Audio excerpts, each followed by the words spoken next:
Hello बच्चों, welcome back. आप सभी का स्वागत है हमारे यूट्यूब चैनल इंग्लिश मीडियम पे। और आज हम पढ़ने वाले हैं क्या, पार्ट्स ऑफ स्पीच यानी कि शब्द भेद किसे कहते हैं, ये क्यों जरूरी है, इस वीडियो में हम पूरी जानेंगे। ठीक है।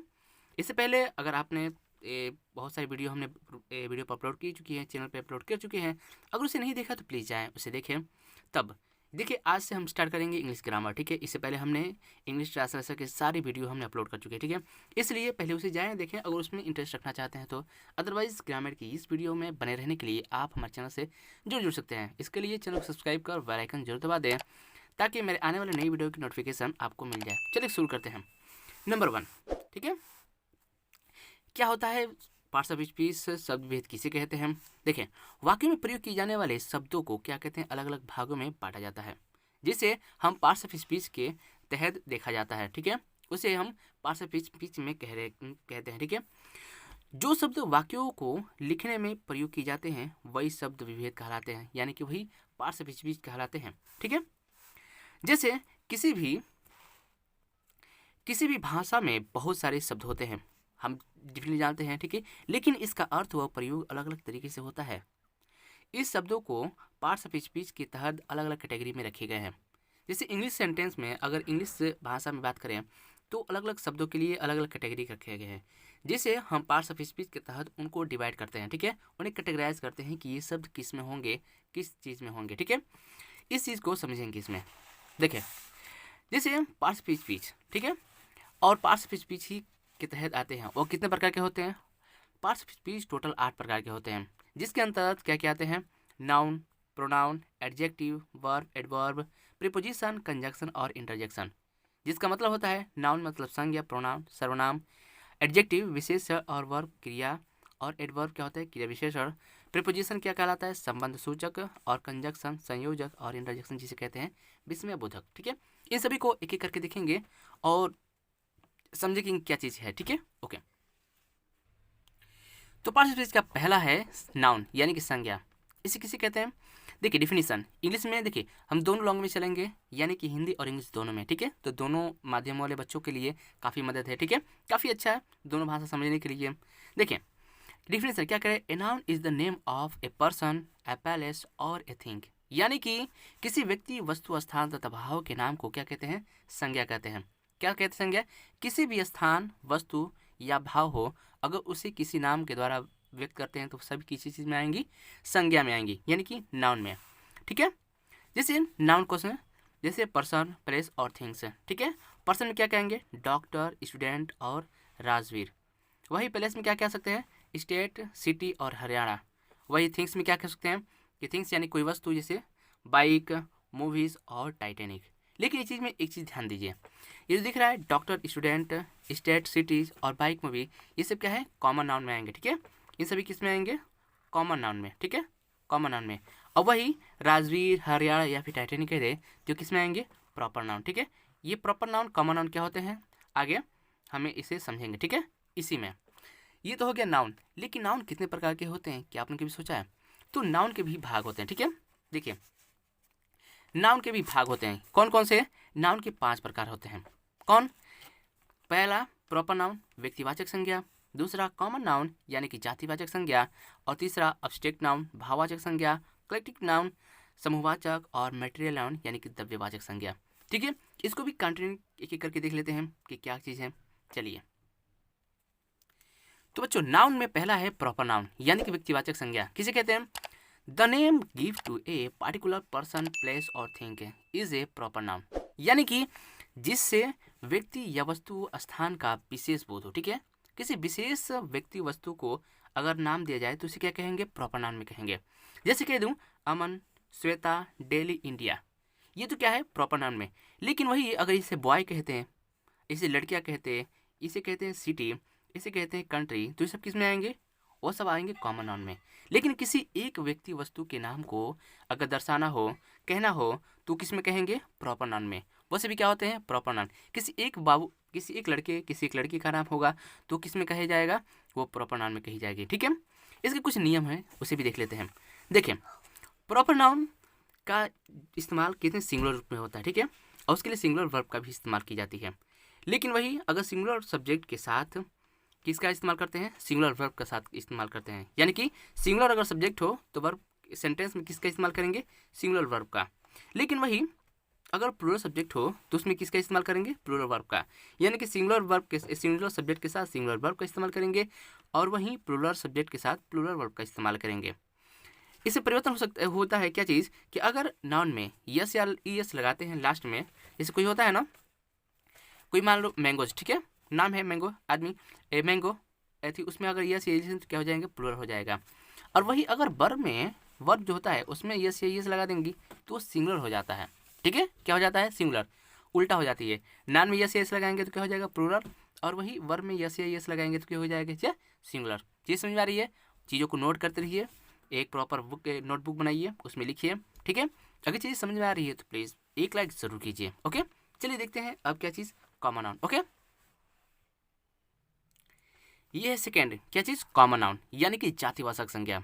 ठीक है, क्या कहते हैं कि a common noun is a name shared is a common by everyone of the same class और ग्रुप। यानी कि इसे कह सकते हैं कि एक से ज़्यादा पर्सन के लिए जो वर्ड यूज़ की जाती हैं वो क्या कहता है, वह शब्द कॉमन नाउन में कही जाती है, जिससे किसी विशेष जाति का बोध होता है। ठीक है, यानी कि कॉमन नाउन वही बताया ना कि अगर किसी समूह का अगर दर्शाना हो किसी समूह को तो क्या कहेंगे, उसे कॉमन नाउन में कहेंगे। जैसे मैंने बोला कि एक सोहन, ठीक है, ये क्या है, ये है क्या, प्रॉपर नाउन। लेकिन वही कहते हैं बॉय, ठीक है, तो किस में आएगा, कॉमन नाउन में। वही कहते हैं रीता, तो किस में आएगा, प्रॉपर नाउन में।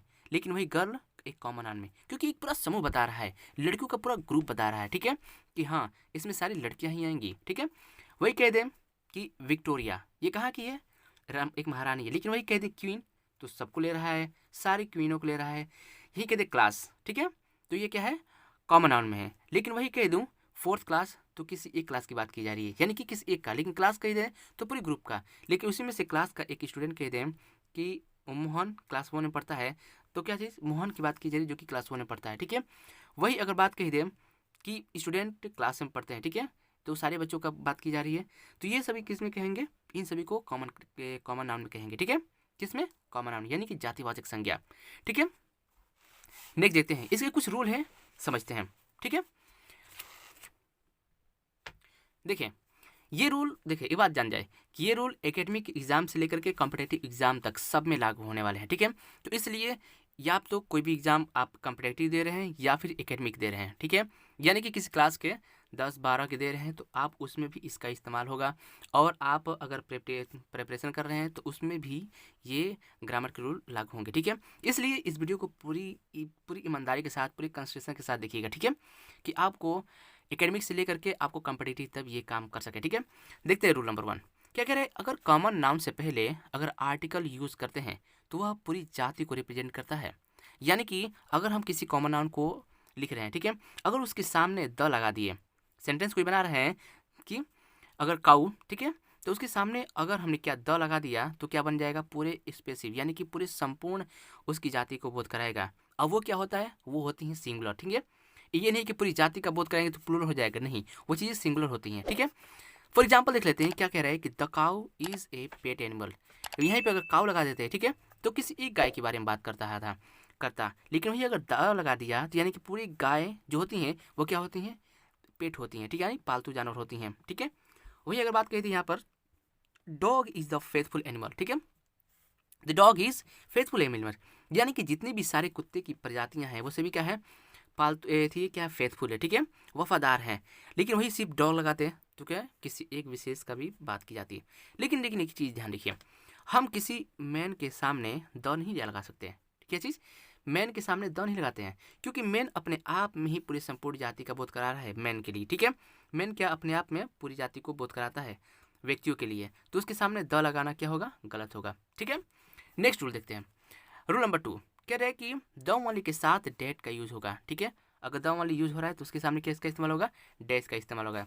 दिख रहा है ना यहाँ पर, man is the only animal that, ठीक है, ना कि हु। ठीक है, यहाँ पर हु काट दिएगा, क्या हु होगा या डैट, तो क्या होगा, डैट होगा। ठीक है, यानी कि द वाली के साथ डेट का इस्तेमाल होगा।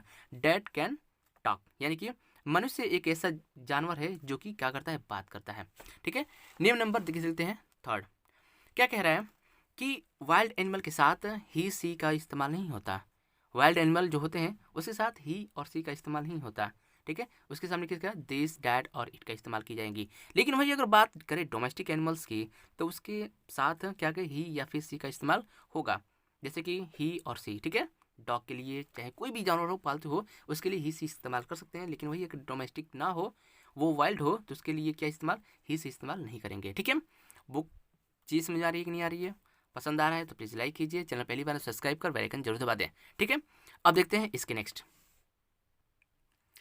तो नेक्स्ट है कलेक्टिव नाउन यानी कि समूहवाचक संज्ञा। समूहवाचक से तात्पर्य ऐसा चल रहा है कि किसी समूह या फिर किसी ग्रुप के बारे में बात हो रही है। दिख रहा है कि जिससे समूह का बोध होता है, और इन्हें समझने के लिए हम दो भागों में बांटते हैं। कैसे देखते हैं। पहला कह रहा है क्या चीज़, देखो एक ही डेफिनेटिव, ठीक है, डिफिनिट, और दूसरा क्या है इनडिफिनिट। यानी कि डिफिनिट देखो कलेक्टिव नाम तो है यानी कि समूहवाचक संज्ञा तो है, लेकिन समूह में दो तरह की चीज़ें होती हैं। क्या चीज़, एक तो पूरी पूरी डेफिनिट यानी कि जिसे हम काउंट कर सकते हैं, और दूसरा वही जिसे काउंट नहीं होती है। डेफिनेट है जैसे उसी तरह उसी में इसीलिए हम उसी दो भागों में बांट रहे हैं। कौन कौन से, डेफिनिट और इनडेफिनिट, इस समझने के लिए, ठीक है। कलेक्टिव नाउन का मतलब होता है कि किसी समूह का बोध कराता है। और समूह कैसे हो सकते हैं, जैसे डेफिनेट में कौन कौन सा कौन कौन से आते हैं, century, 100, 1000, million, decade, dozen, pair, week और मंथ। ये सब क्या है, ये डेफिनिट है, ये डेफिनिट समूह दिखाते हैं, ठीक है। इसे हम काउंट करते हैं। लेकिन वही बात कर दें इनडेफिनिट की, नाउन, नाउन मतलब नाम, ठीक है। कोई भी नाउन हो सकता है, उसे पता नहीं होता है, ठीक है, कंफर्म नहीं होती। मूव, ठीक है। लिख रहा है टीम, कौन सी टीम है, नो नो डोंट नो। लिखा है जूरी, जो एक जो आदमी होता है, दिख रहा है ना, जब एक से ज़्यादा आदमी जज करते हैं, ठीक है, वहाँ पर जूरी होती है, कोई कंफर्म नहीं होता है कितनी होती है, ठीक है। बेंच, ठीक है, लॉ के जजेस होते हैं।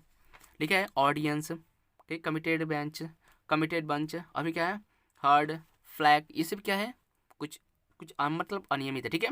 तो इसलिए इसको दो भागों में बांटे हैं हम लोग, कैसे, डेफिनिट और इनडेफिनिट में। चीज़ समझ आ रही है? तो चलिए देखते हैं नेक्स्ट। नेक्स्ट है एब्स्ट्रैक्ट नाउन यानी कि भाववाचक संज्ञा। एब्स्ट्रैक्ट यानी कि भाववाचक, इससे भाव से पता ही चलता है किसी तरह की भाव दर्शाएगा इसमें। चल देखते हैं। कह रहा है कि it is the word for an action, state और क्वालिटी, यानी कि इससे किसी भाव का बोध होता है, ठीक है।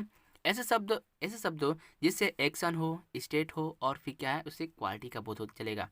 फॉर एग्जाम्पल के लिए देख लेते हैं, जैसे love, hat, pan, help, beauty, emotion, bravery, honesty, wisdom, knowledge. ये सब क्या है, कोई देखो ये सब क्या है, लव, हैट, पेन, ये सब क्या दिखाता है, ये दिखाता है एक स्टेट कि हमें दर्द हो रहा है, प्यार हो रहा है, ठीक है। देखिए यहाँ पे देखा है हेल्प, ये क्या है, एक्शन दिखा रहा है कि हम किसी की द्वारा हेल्प करते हैं। ब्यूटी क्वालिटी है। इमोशन, ये क्या है, एक स्टेट है, किस इमोशन में है, ठीक है। ब्रेवरी, ये क्या हमें एक्शन दिखा रहा है, हमारी बहादुरी दिखा रही है, ठीक है। ऑनेस्टी, ये क्या है, हमारी क्वालिटी है। तो क्या क्या दिखा रहा है, एक्शन, स्टेट और क्वालिटी। ऐसे शब्द जिससे एक्शन, स्टेट और क्वालिटी पता चलते हैं वो सब किस में आएंगे, वो सभी आते हैं एब्स्ट्रैक्ट नाउन में, ठीक है। चलिए कुछ नियम है उसके देख लेते हैं।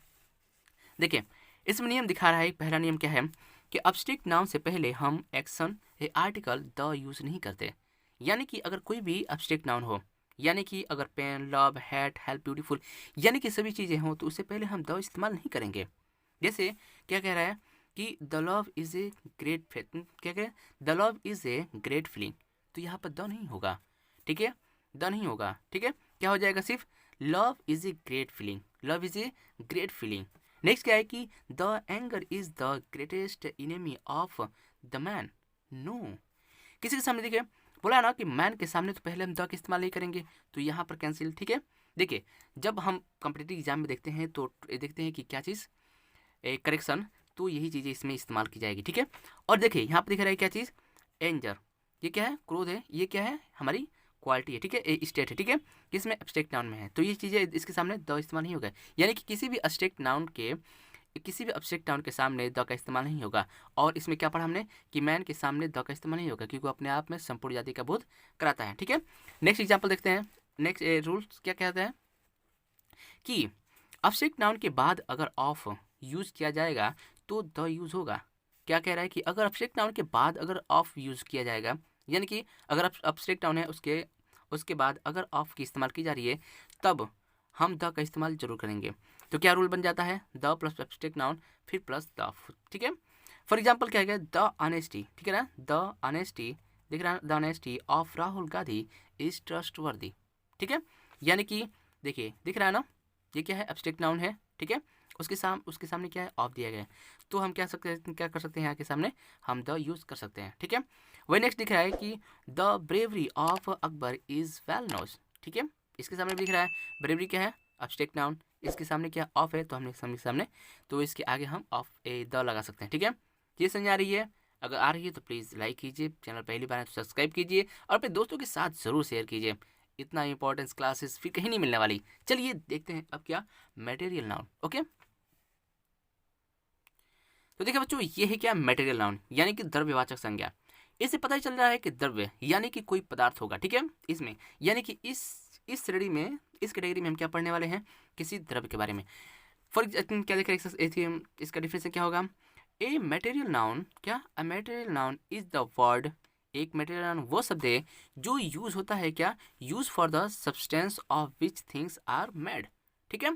फॉर एग्जाम्पल क्या है, gold, silver, diamond, iron, wood, plastic, cotton, silk, jute, ये सब क्या है, मटेरियल नाउन है। नाउन तो है लेकिन क्या है, एक वस्तु है, द्रव्यवाचक संज्ञा, ठीक है। ये सब क्या है, द्रव्य यानी कि वस्तु, ठीक है। इसलिए हम इसमें किस कैटेगरी में रखते हैं, मटेरियल नाउन में, ठीक है। इसके कुछ नियम है, चलिए वो भी देख लेते हैं, ओके। देखिए बच्चों, तो ये है नियम, क्या है, नियम नंबर 1, क्या कह रहे हैं कि अगर मटेरियल नाउन, ठीक है, अगर मटेरियल नाउन से पहले द इस्तेमाल नहीं होता है, क्या, कि मटेरियल नाउन से पहले द इस्तेमाल नहीं की जाती है, ध्यान रहे, ठीक है। जैसे for example the gold is a precious metal, जी नहीं, द नहीं होगा आगे, ठीक है, कि क्या हो जाएगा, सिर्फ gold is a precious metal, ठीक है। नेक्स्ट क्या रूल कह रहा है कि अगर, रूल लिखते चलिए, ठीक है, और यूज को ध्यान में रखिएगा, ठीक है। क्या कह रहा है कि अगर मटेरियल नाउन के बाद ऑफ है तो हम मटेरियल नाउन से पहले आर्टिकल द यूज कर सकते हैं, ठीक है। वहाँ पर भी दिखा मैंने खींचिए कि अगर मटेरियल नाउन के बाद ऑफ है तो हम मटेरियल नाउन से पहले आर्टिकल द यूज कर सकते हैं। क्या चीज़, for example the gold of my rings is 24 carat, ठीक है, यानी कि जो मेरे रिंग की जो मेरे सोने की जो रिंग है वो कितने कैरेट की है, 24 कैरेट की है, ठीक है। तो क्या हो जाएगा, इसके सामने द इस्तेमाल करेंगे, बिल्कुल करेंगे, ठीक है। तो क्या हो जाएगा, the gold of my rings is 24 carat, okay. चलिए देखते हैं नेक्स्ट, समझ में आ रही है, नेक्स्ट देखते हैं। नेक्स्ट रूल कह रहा है कि जब किसी भी मटेरियल नाउन को जनरली यूज करेंगे तो आर्टिकल यूज नहीं होगा। क्या चीज़, कि जब किसी भी मटेरियल नाउन को जनरली यूज करेंगे तो आर्टिकल यूज नहीं होता है। फॉर एग्जाम्पल कह दे कि the cotton is required for your bandage, ठीक है, बैंडेज, नो, यहाँ पर द नहीं होगा, क्या हो जाएगा, only cotton is required for your bandage, ठीक है, कॉटन तुम्हारे बैंडेज के लिए जरूरी, ठीक है, जरूरत है, रिक्वायर की आवश्यकता है, ठीक है। नेक्स्ट क्या है कि the cotton of Egypt is very costly. अब देखिए यहाँ पर क्या नीचे में आप ऊपर नियम पढ़ा था ना कि अगर अगर अगर अगर मटेरियल नाउन के बाद ऑफ है, ठीक है, ऑफ है तो हम द, तो मटेरियल नाउन के पहले हम आर्टिकल द यूज कर सकते हैं। यहाँ दिख रहा है ना वही एग्जाम्पल, क्या है, कॉटन है, क्या दिख रहा है ना, मटेरियल नाउन, ठीक है, इसके सामने ऑफ दिख रहा है, तो यानी कि इससे पहले हम द इस्तेमाल कर सकते हैं। तो क्या बन गया, the cotton of Egypt is very costly. देखा बच्चों, तो ये रहा क्या चीज़, नाउन के 5 प्रकार, ठीक है, कौन कौन से, कलेक्टिव, कॉमन, मटेरियल, एब्स्ट्रैक्ट और मटेरियल, ठीक है। अगर चीज़ें पसंद आई हो तो प्लीज़ मैं बार बार कहूँगा आपसे, हर बार कहूँगा कि प्लीज़ आप हमारा सहयोग जरूर दीजिए। इसके लिए लाइक शेयर सब्सक्राइब जरूर करें, बस 3 काम करें, लाइक, ठीक है, उसके बाद दूसरे के साथ ज़रूर शेयर करें, ठीक है, और चैनल पर आए हैं तो प्लीज़ सब्सक्राइब कर बेल आइकन ज़रूर दबा दें, ठीक है, ताकि मेरे आने वाले नई वीडियो की नोटिफिकेशन आपको मिले। तो चलिए मिलते हैं एक नई धमाकेदार वीडियो में, तब तक टेक केयर, बाय बाय।